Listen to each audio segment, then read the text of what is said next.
এই যে এভাবে থাকবেন তো, জাস্ট রেডি 1 2 3 এসে জাস্ট এভাবে কিচ করবেন, ঠিক আছে? কপাল যাতে টাচ হয়।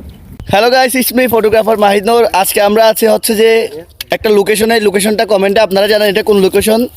চারপাশে পাহাড়, আর আমরা আছি আমাদের চিত্রছায়া টিম নিয়ে। আমাদের সাথে আছে হচ্ছে যে ড্রোন হিসাবে আছে তৌহিদ, আর আমি আছি ফটোগ্রাফার হিসাবে, নয়ন আছে আমাদের সিনেমাটোগ্রাফার হিসাবে, আর ফটোগ্রাফার হিসাবে আছে রাশেদ, আর হচ্ছে তালিব। সো আজকে আমাদের একটা 5 জনের টিম নিয়ে আমরা আছি কাপল নিয়ে। এই যে কাপল যাচ্ছে, জানি না দেখতে পাচ্ছেন কিনা। আমরা এখন একটা ড্রোন শ্যুট নিব। এই যে আমাদের কাপল প্রি ওয়েডিং শ্যুট চলতেছে। এটা ভিউটা আপনারা দেখে অস্থির একটা ভিউ। এখন বাজতে হচ্ছে সকাল 8:30। ওয়েদারটা অনেক জোশ, আর এখন নয়ন আমাদের গিম্বেল স্টেবিলাইজ করতেছে। সো আমি আছি হচ্ছে ফটোগ্রাফার হিসেবে। আজকে শ্যুটটা অনেক এনজয় করবেন আপনারা, আশা রাখছি।